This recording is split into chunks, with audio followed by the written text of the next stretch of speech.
Deus é o Deus que vem em nosso socorro. Ele sempre virá. Por pior que seja a situação, Jesus sempre virá. Jesus, no 22, diz assim: e despedida a multidão, subiu ao monte para orar à parte. E, chegada já a tarde, estava ali só. E o barco estava já no meio do mar, açoitado pelas ondas, porque o vento era contrário. Mas, à quarta vigília da noite, dirigiu-se Jesus para eles, caminhando por cima do mar. E os discípulos, vendo caminhar sobre o mar, assustaram-se, dizendo: é um fantasma, e gritaram com medo. Jesus, porém, lhes falou logo, dizendo: tende bom ânimo, sou eu, não temais. Até aí, querido. Pode sentar.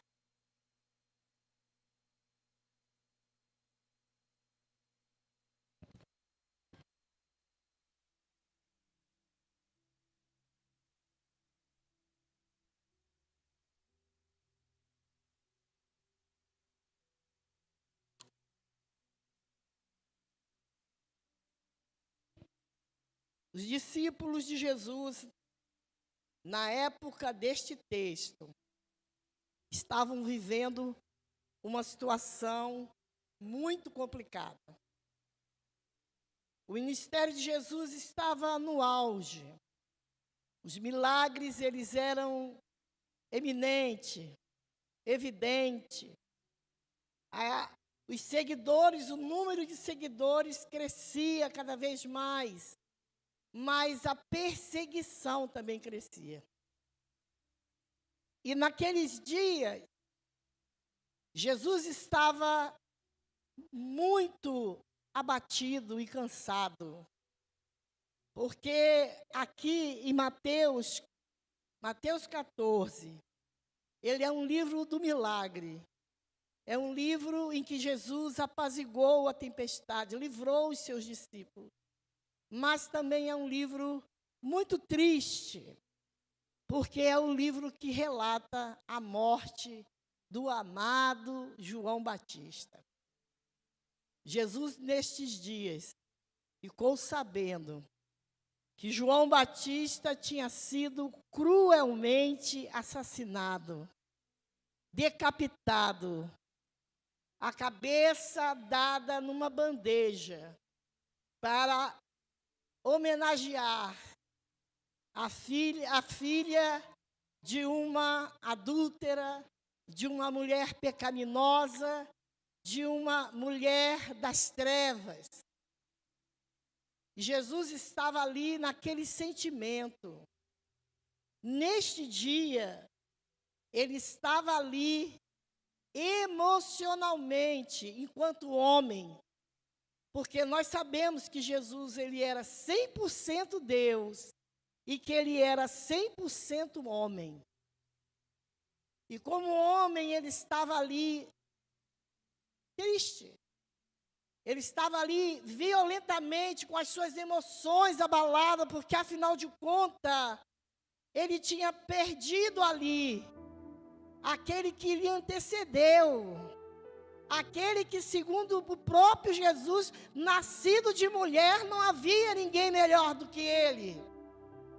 Um homem que estava ali, que o batizou, um homem que pregava o arrependimento, um homem justo. Mas por causa do Evangelho, ele teve a sua cabeça a prêmio. E aí, igreja, você pergunta para mim, o que foi que João Batista fez? João Batista só apontou o pecado. Ele só disse, não é lícito. Ainda foi muito educado, hein? Ele disse, não é lícito, porque Herodias era amante do seu cunhado. Ela era amante do seu cunhado.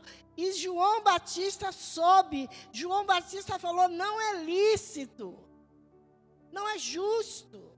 Não é correto que você seja amante do seu cunhado, que você possua a mulher do seu irmão. E por causa disso, ele teve a sua cabeça presa. Parece com os dias de hoje. Querem que você não aponte o pecado. Com a desculpa de que Deus é amor, querem que você diga que o pecado não é pecado. João, ele não pregou contra, ele não fez campanha, ele não foi para a rua, ele só disse, não é lícito. E aí vem aqueles que dizem assim, mas Deus é amor. Você está julgando.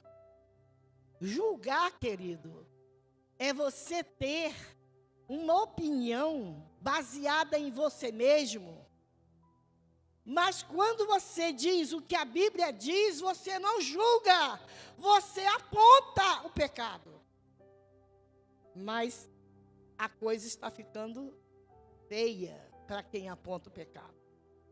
Eles querem que você veja e não faça como João.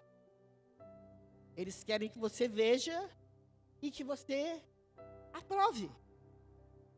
Esquece o que é pecado, esquece o que é palavra, esquece o que a Bíblia diz. Veja e acabou. Mas João não fez isso não.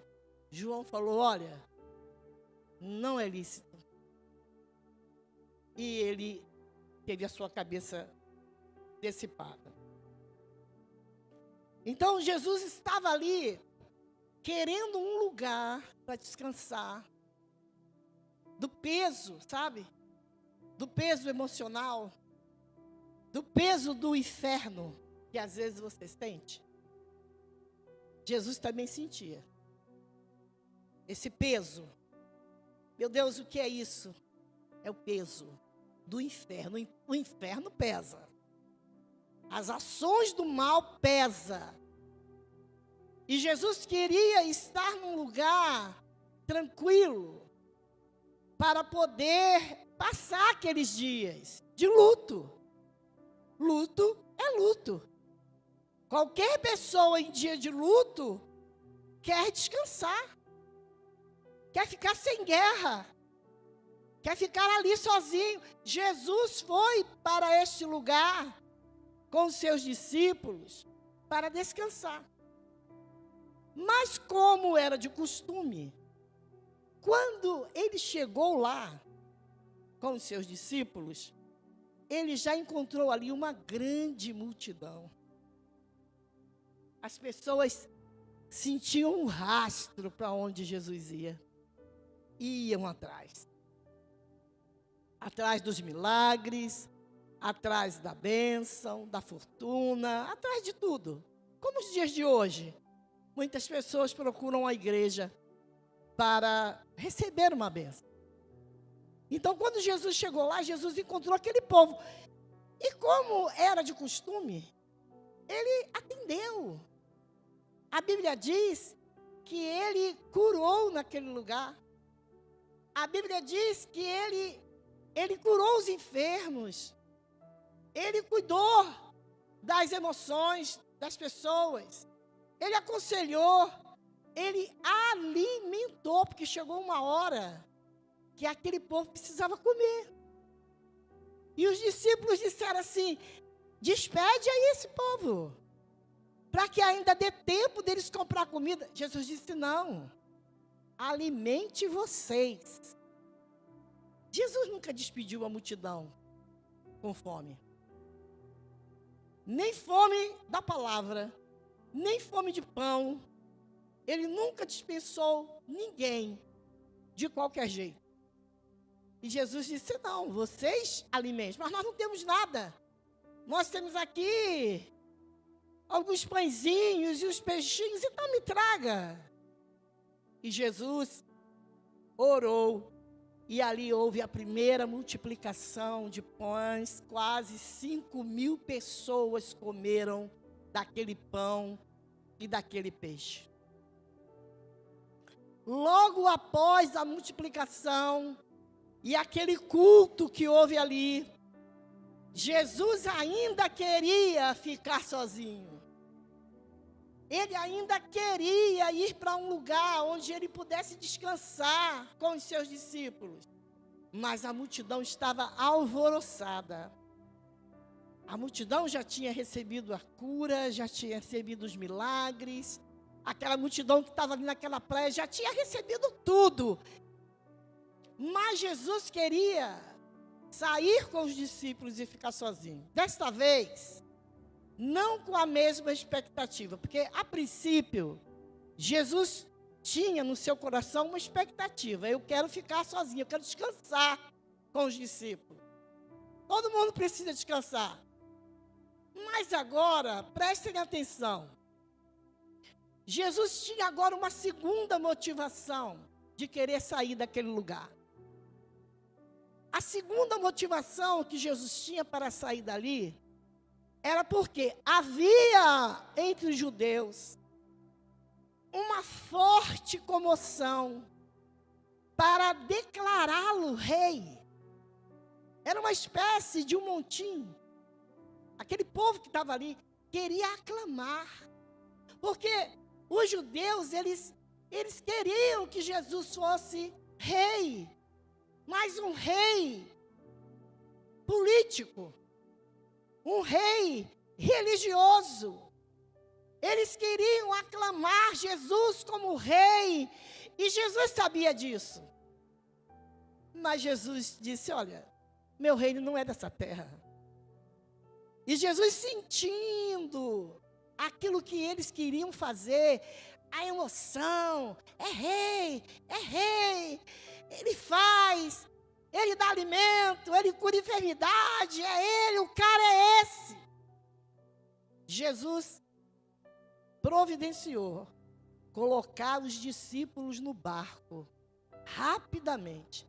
Ele quase que obrigou os discípulos a entrarem no barco, como quem diz assim, entra aí, porque eu vou despedir a multidão e eu vou acabar com essa euforia. Porque o meu reino não é deste mundo. Porque eu não quero ser proclamado rei. Eu não vim para uma ameaça política e religiosa. Eu não vim para ser rei deste mundo. Eu não vim para isso. Eu vim para libertar o perdido. Eu vim para morrer. Eu vim para salvar o pecador. Eu vim para que tenham vida e vida em abundância. Eu não vim para ser rei político. Eu não quero a política deste país. E ele via no coração das pessoas o desejo de proclamarem, é rei. É o nosso rei. Governe sobre nós. Os judeus já esperavam há muito tempo um reino, alguém que viesse libertar, mas com mão de ferro, alguém que viesse contra a política, alguém que viesse para destruir os reinos corruptos da terra. Mas Jesus, desde o princípio, ele sabia por que ele estava aqui. Ele estava aqui por mim e por você. Se ele tivesse sido um rei político, nada teria acontecido.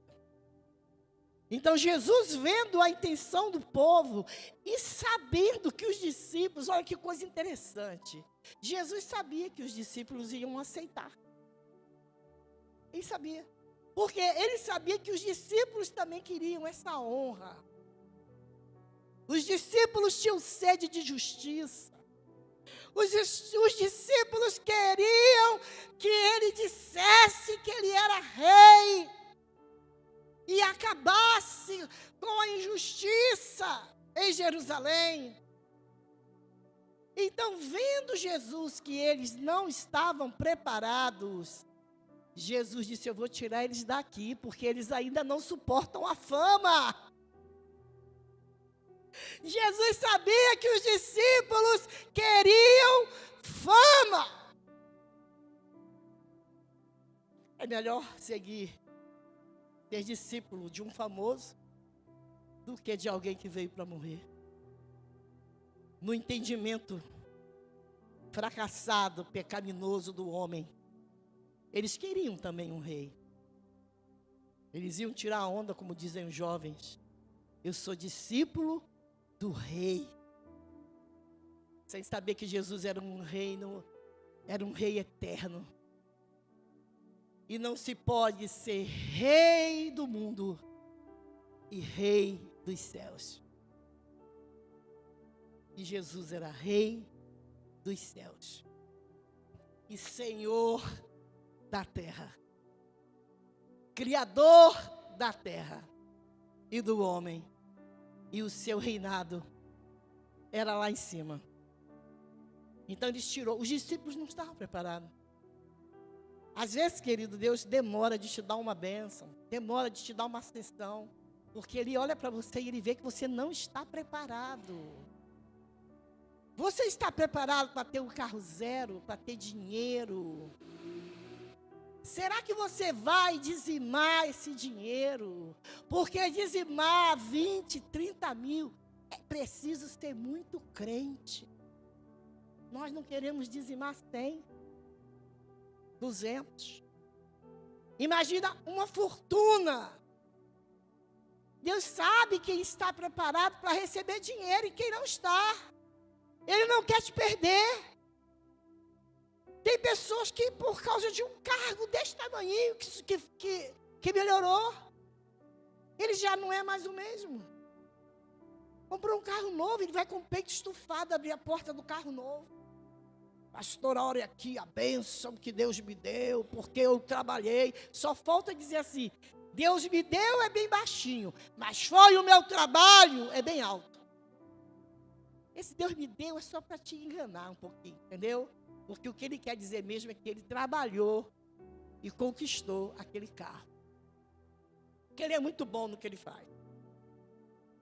Então, muitas das vezes Jesus joga no vento, porque ele sabe que aplausos não fazem homem de Deus. Ele sabe que popularidade não muda caráter. Ele sabe que dinheiro não muda caráter. Ele sabe que aplausos, muitas das vezes, te afasta dele. Então, ele vai te mandar para o mar, ele vai te mandar para o vento. Ele vai fazer você ser adestrado na peleja, para que quando você estiver na bênção, você saiba reconhecê-lo como Senhor e Salvador da sua vida. Se Deus pegar logo assim, e jogar na popularidade, muitas das vezes Ele pode te perder. Não é todo mundo que está preparado. Eu tenho visto pessoas que hoje são populares e que começaram tão bem.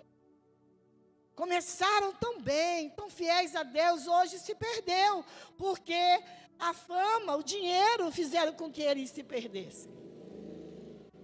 Então, estrategicamente, Jesus colocou eles no barco e disse: vai lá, vai aí, das montanhas de Golã, vai lá, e eu dou um jeito aqui na multidão. E Jesus deu um jeito na multidão. Jesus foi despedindo aquele povo. E quando aquele povo já tinha ido embora, Jesus subiu para a montanha para orar. Mas quando Jesus subiu para a montanha para orar, o barco onde estavam os discípulos, o barco já estava lá no meio daquele mar.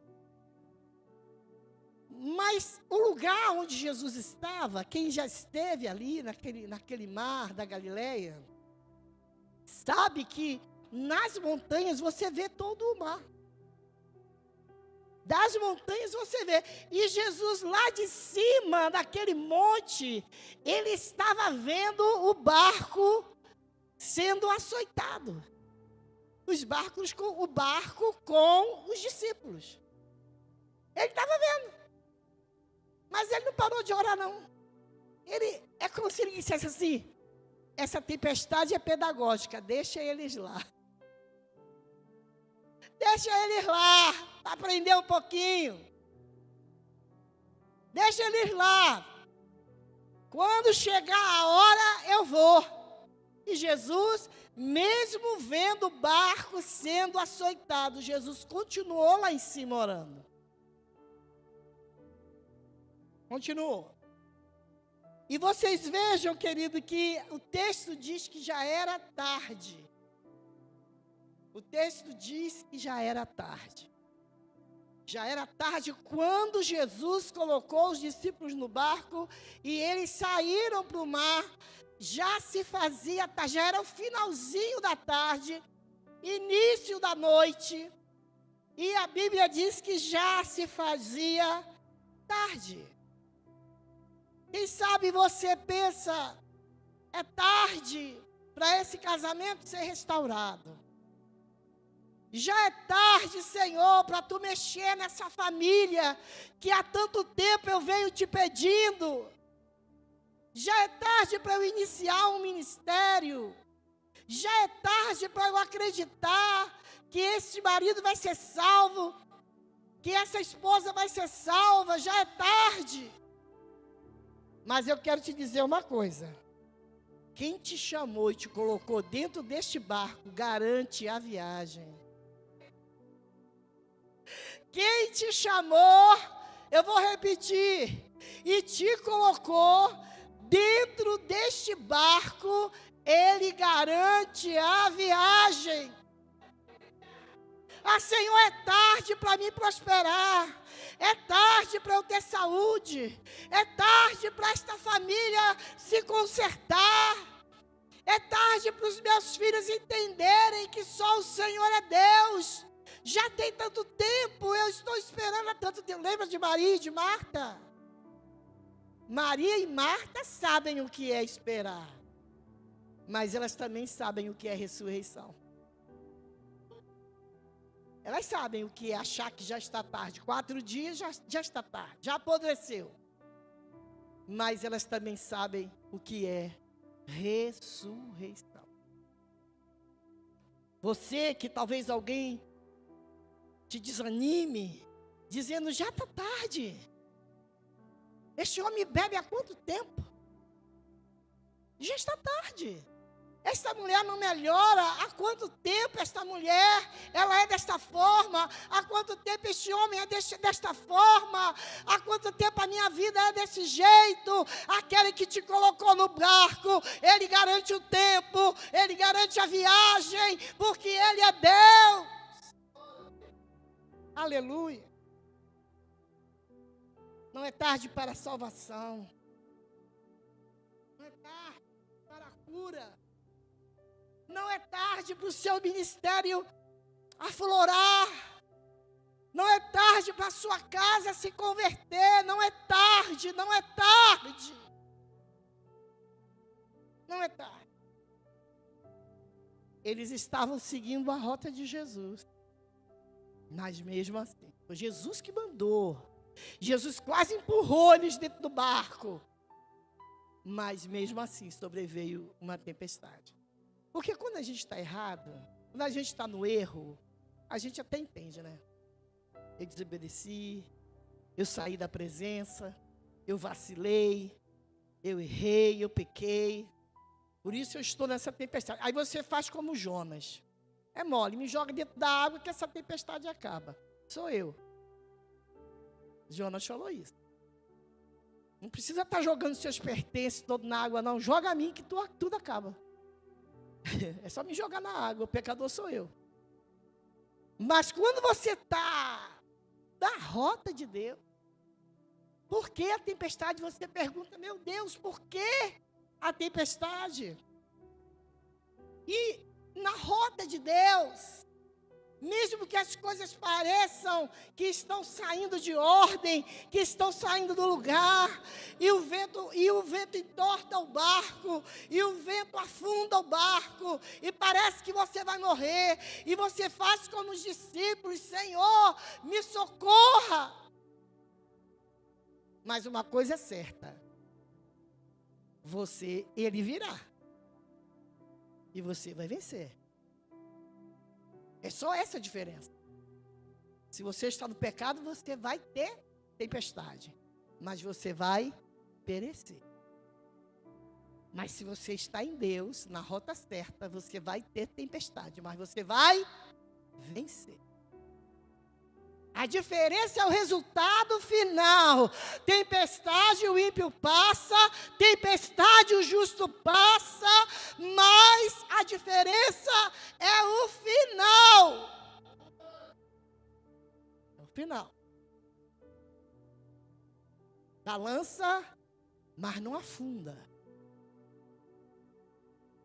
Balança, mas não perece no mar das angústias, no mar da vergonha, no mar da enfermidade, no mar da família destruída. Não vai afundar. Ele virá, porque a rota é dele. Foi ele que orientou. O caminho é dele. Foi ele que traçou. Não há possibilidade de fracasso na rota de Deus. Não há. Mas eu sou crente e passo por isso também. Uma vez uma pessoa me falou isso. E uma pessoa que recebeu um milagre de Deus me falou isso. Sofrer por sofrer. A senhora é crente e sofre também. Aí eu falei para ele: meu filho, eu sofro, mas eu venço. Você sofre e se acaba e morre. Eu sofro, mas eu venço. E para mim, esta é a grande diferença. A grande diferença é vencer. Passar por luta. É a mesma coisa. O sol que nasce para o ímpio, nasce para o justo. Mas eu vou vencer. Você vai vencer. Amém? Maior é o que está em nós do que o que está no mundo. Você está no meio da viagem. Se você pensar em desistir, pensa assim: eu já cheguei no meio. Se eu desistir, o caminho que eu vou, o trabalho que eu vou ter para voltar, é o mesmo trabalho que eu tenho para seguir daqui em diante. Então eu vou chegar. Se você já chegou até aqui, você já suportou até aqui, você já veio até aqui, então você pensa assim na sua mente: eu vou chegar. Porque eu já estou na metade. E se eu suportar o que eu já suportei, se eu conseguir suportar o que eu já suportei, então eu vou chegar. Não é mais, é o que você já suportou. Não vale a pena você desistir. Porque você não afunda se você está na rota de Deus. Aleluia. E a Bíblia diz que Jesus veio na quarta vigília da noite. Na quarta vigília. Lá em Israel eles dividem a noite por vigília. Tem a primeira vigília, a segunda vigília, a terceira vigília, a quarta vigília. A quarta vigília da noite é o período entre 3 da manhã às 5 da manhã. É a quarta vigília da noite. Porque eles entendem que na quarta vigília da noite é o momento de maior cansaço. Não é meia-noite. Se você acorda às 3 horas da manhã, você não sabe nem quem você é. Você senta na cama e diz: onde eu estou? 3:30 da manhã, 4 horas da manhã. Mas a maior treva, o pior momento, os piores pesadelos, as piores coisas acontecem na quarta vigília da noite. É a hora de maior tensão. E Jesus voltou na 4ª vigília da noite, porque isso era pedagógico. Quando você não aguentar nem abrir a boca, quando todos os seus recursos se esgotarem, quando você der uma ordem para o braço e ele não ir mais, quando você der uma ordem para a perna e ela não ir mais, quando a sua mente não funciona mais direito, é a 4ª vigília da noite, é a hora que você não suporta mais. E aí Jesus vem. Sabe por quê? Porque enquanto você pode, Ele espera. Enquanto você tem força, Ele aguarda. Para quê? Para que o nome dEle seja glorificado. Porque tem algumas pessoas que vai dar a honra para a sua força, vai dar a honra para o seu trabalho, vai dar a honra para o seu médico, vai dar a honra para o ídolo da mãe. Então ele deixa na 4ª vigília, na 3ª vigília da noite, quando você já está às 3 horas da manhã, a 4ª vigília da noite, quando você não tem mais nada para dar, não tem mais a quem socorrer, não tem mais a quem pedir. É nesta hora que ele chega para te socorrer. É didático. Porque você vai dizer, só Ele é Deus. Não vai ter ídolo da mamãe, não vai ter o patrão bonzinho, não vai ter nada. Você vai declarar, se não fosse Deus, ora diga Israel, eu não teria conseguido. Então, ele estava lá de cima vendo o barco ser açoitado, mas ele esperou a 3ª vigília da noite. E eu nunca vi provação matar crente. O vento não te mata, o vento te adestra, o vento te ensina. O vento faz você se humilhar. O vento faz você saber que não depende de você. O vento que te sacode para lá e para cá, ele faz você entender que você é nada sem Deus. Que não tem médico, que não tem amigo rico, que não tem filho bom, que não tem mãe, não tem pai, não tem ninguém. O vento faz você entender que Ele é Deus. Eu nunca vi ninguém crescer com aplausos. Eu nunca vi ninguém crescer com elogios. Eu nunca vi ninguém crescer com dinheiro. Eu nunca vi ninguém crescer na roda de amigos. Eu nunca vi ninguém crescer nas festas. Mas eu vi crescer na morte, eu vi crescer na enfermidade, eu vi crescer na dor, eu vi crescer no desamparo. Eu vi crescer. Este vento, ele não te mata, ele te melhora. Porque morrer você não vai, mas ele te melhora. O orgulho vai embora, a autossuficiência vai embora, a mentira vai embora. O eu sei, eu posso, eu faço, vai embora.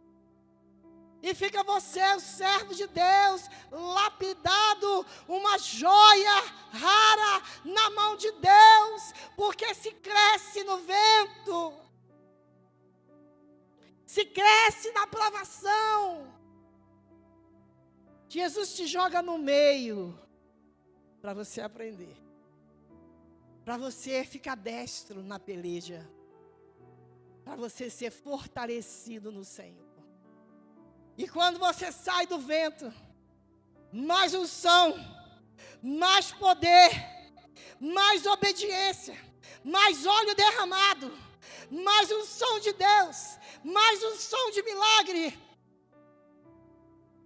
mais amor pela obra de Deus, mais renúncia pela obra de Deus. Quando você sai do vento, você sai melhor. A unção é derramada. Se não era batizado com o Espírito Santo, passa a ser. Recebe batismo com fogo. No vento, o vento soprando. E você sendo batizado no Espírito Santo. O vento soprando. E você recebendo unção de Deus. O vento soprando na casa, nos filhos, no negócio, no esposo, na esposa. E você cheio de Deus, recebendo batismo com o Espírito Santo. Epa, mais um dom aqui. Eu vi um demônio ali, do lado daquela criança. Eu não via, mas agora eu estou vendo. Eu não tinha dons espirituais. Eu orava, daqui a 5 minutos estava cansada. Agora é 1 hora, agora é 2 horas, agora são 3 horas. E Bíblia, e como Bíblia. E vem alguém dizer: que peleja é essa? Você diz: o Senhor está comigo, eu vou sair dessa. Ele vai livrar minha filha, Ele vai livrar meu filho, Ele vai livrar meu marido, Ele vai tirar minha empresa da falência. Ele vai abençoar a igreja. Que vento é esse na igreja, pastora? Fulano foi embora, fulano foi embora. Que vento é esse? E a pastora está de joelho e Deus está dizendo: sou eu, esse vento sou eu, esse vento sou eu. Vou multiplicar, vou trazer, vou edificar, vou salvar naquele lugar. Este vento, essa tempestade, sou eu. Aleluia!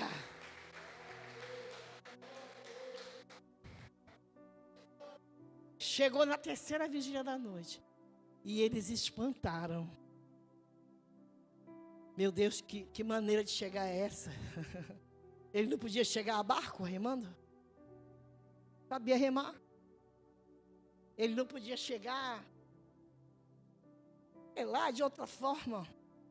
Mas ele chegou andando sobre as águas. E encontrou lá os discípulos desesperados. E quando viram ele: é um fantasma! Ai, meu Deus, além da tempestade, ainda temos que enfrentar fantasma. Deve ser o fantasma da madrugada. Deve ser o fantasma do mar.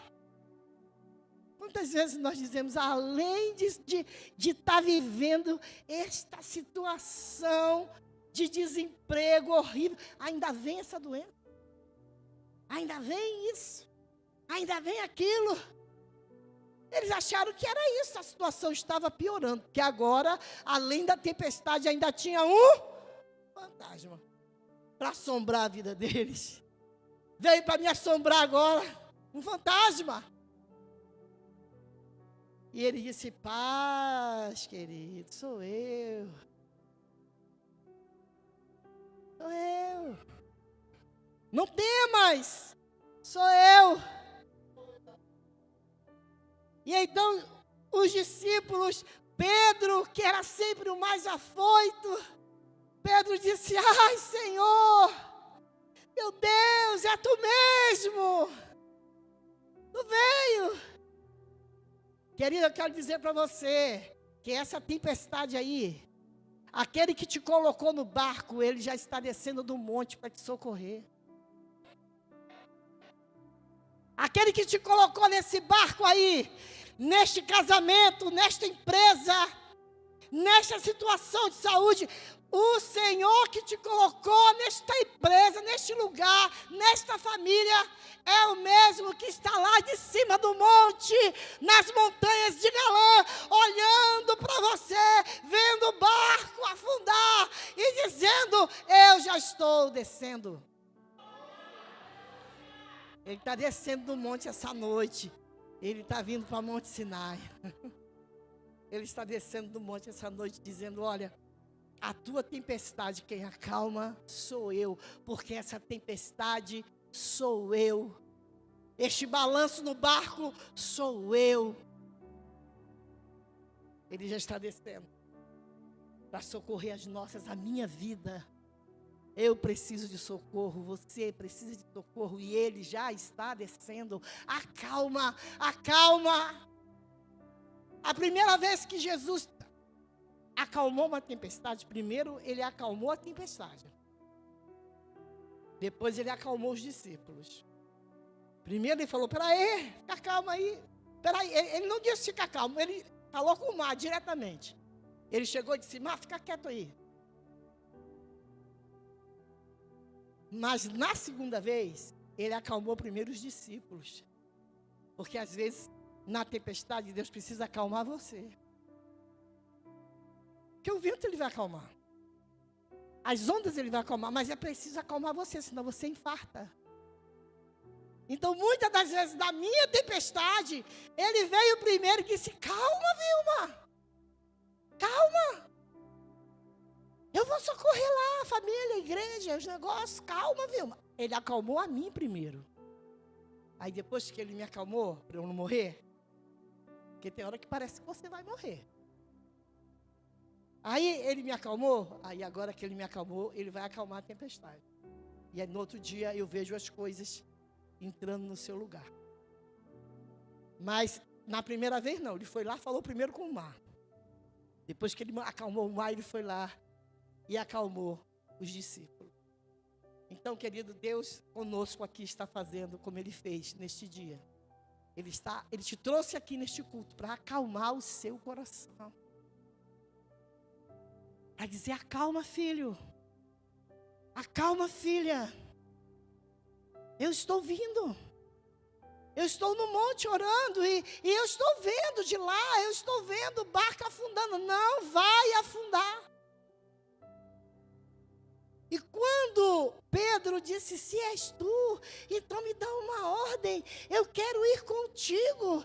Deixa eu ir contigo então, deixa eu caminhar contigo, se é você mesmo, Deus, se és tu, me deixa ir contigo. E Jesus disse, vem. Se você quer vir, vem. Vem experimentar o sobrenatural, Deus te diz nesta noite. Se você quiser ficar só aí, nesse mediano, você fica. Mas se você quiser hoje, você experimenta o sobrenatural. Se você quiser hoje, você experimenta a paz, o perdão, a prosperidade. Você experimenta não ficar mais tão desesperado, tão aflito, sofrendo do coração. Porque você vai saber que Jesus está no monte, de onde Ele está, Ele vê todo o mar da Galileia. Da onde Ele está, Ele vê o seu barco sendo açoitado pelas ondas. E Ele já está descendo.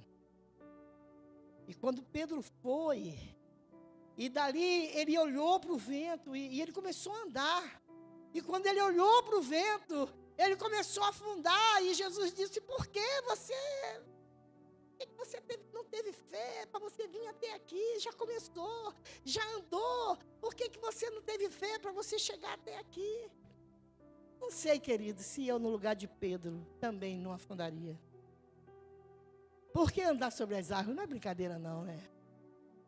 Andar sobre o mar. Mas ele começou, e foi bem.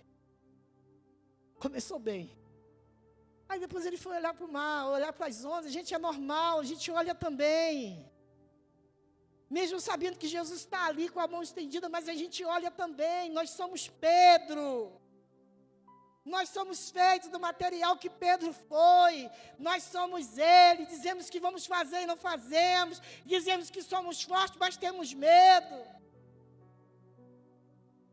Mas Jesus veio andando sobre as águas como alguém que pisa num solo, numa plataforma, para dizer para você,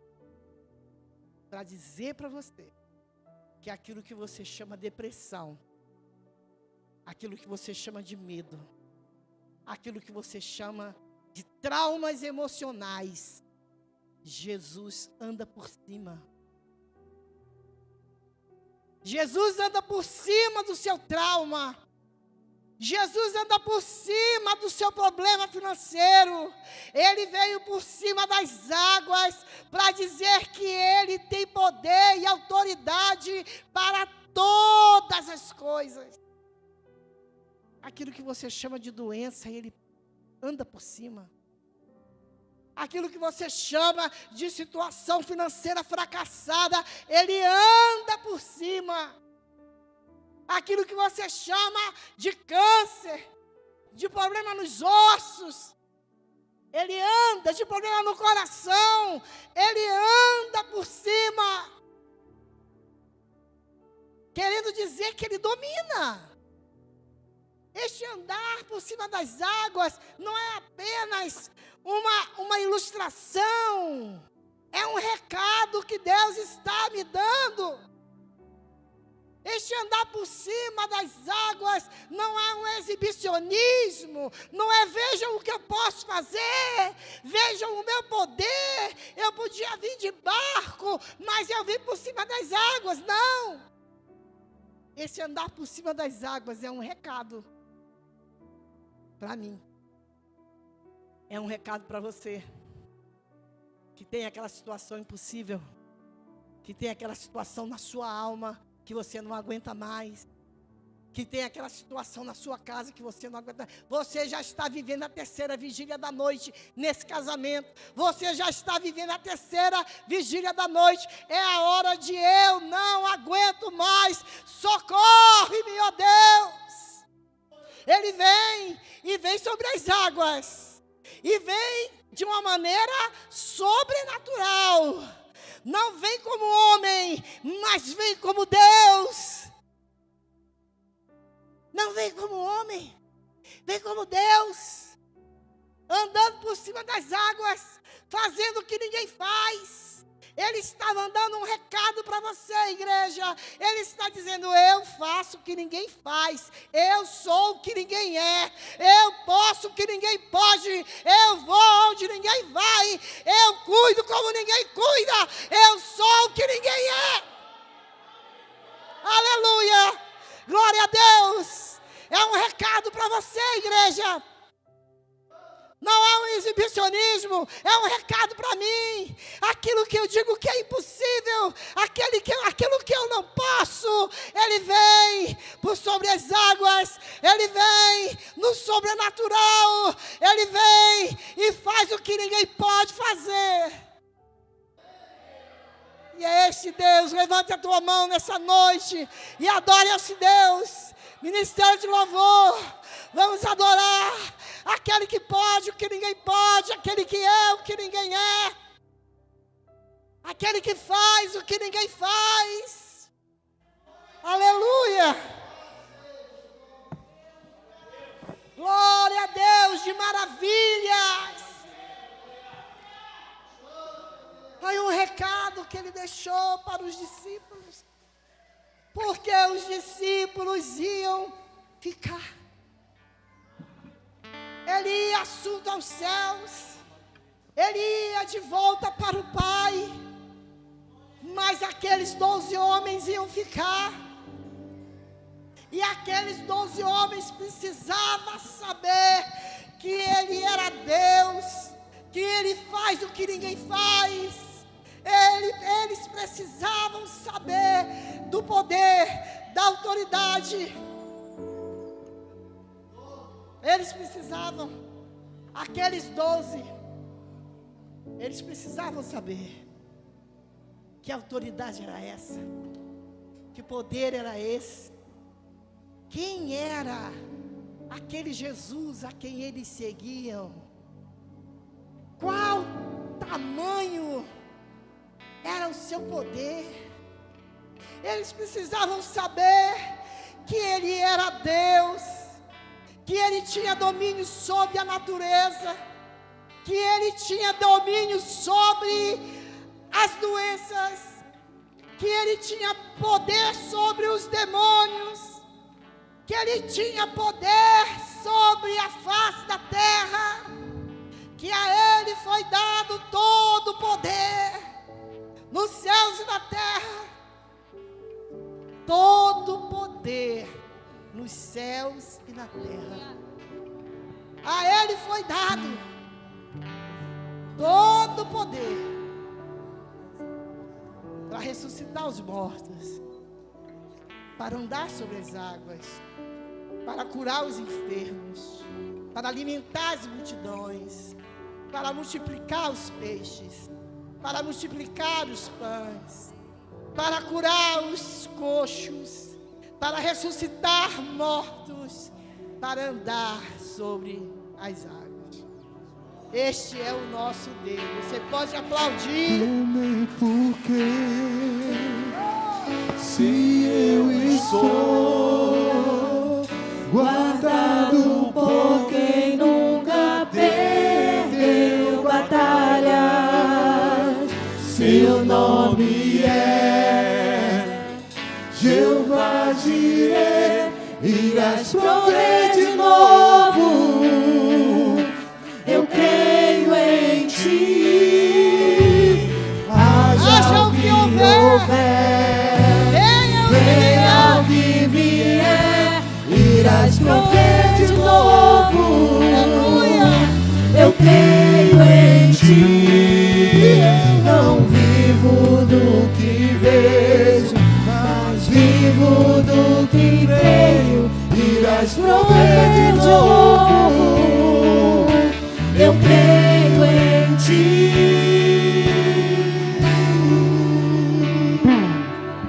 Não me queima, mas água não vão me afogar. Deus está comigo, não estou sozinho. Eu estou guardado no esconderijo. Não estou sozinho, Deus está comigo. Temer porque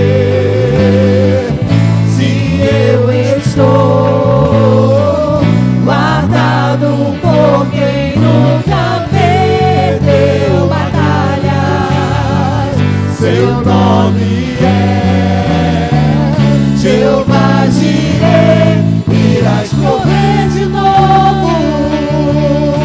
Eu creio em ti. Na vida do seu filho, ele vem sobre as águas.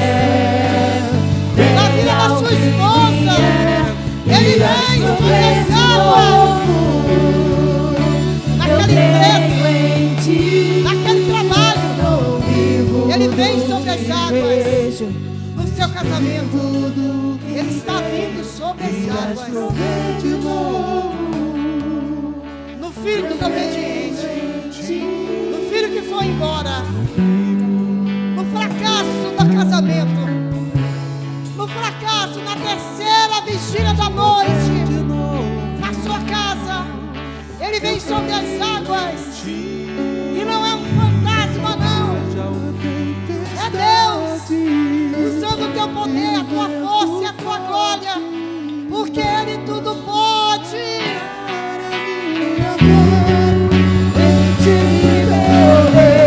A tempestade e o vento forte não vão roubar a minha fé em ti, meu Deus. A tempestade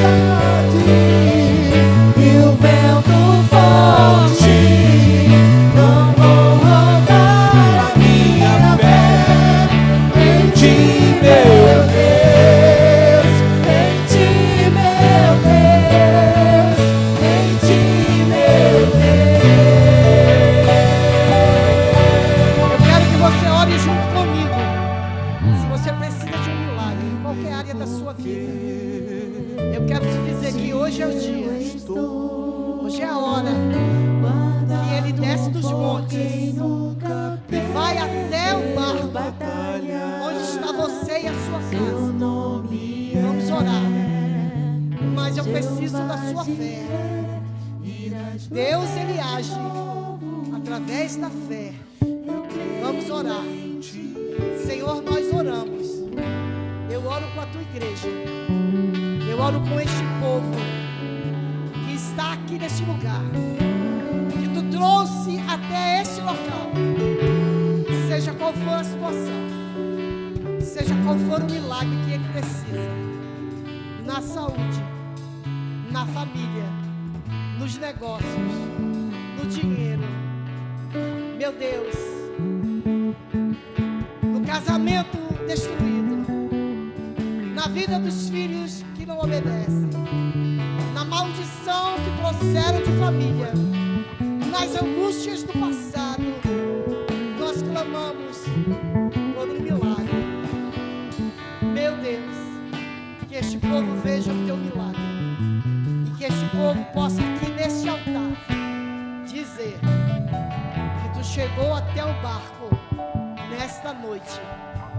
desceu do monte e socorreu a vida deles. Nós oramos crendo em nome de Jesus.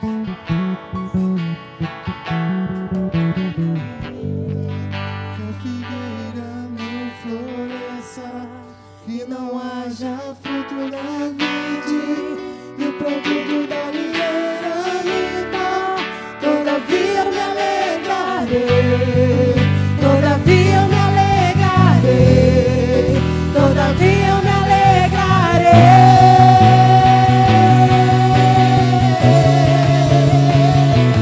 Ainda que a figueira não floresça, e não haja fruto na vide, e o produto da oliveira vinga, todavia eu me Aleluia! Debaixo dessa palavra poderosa, agora você está sendo convidado a colocar a sua oferta aqui no altar. Aleluia! Venha com toda a fé, coloque a sua semente aqui no altar, crendo que ela vai prosperar a 10, a 100, aleluia! E você vai testemunhar a prosperidade do Senhor sobre a sua vida em todas as áreas, amém? Venha ofertar, se alegre, aleluia! Deposite aqui a sua fé, em nome de Jesus, aleluia!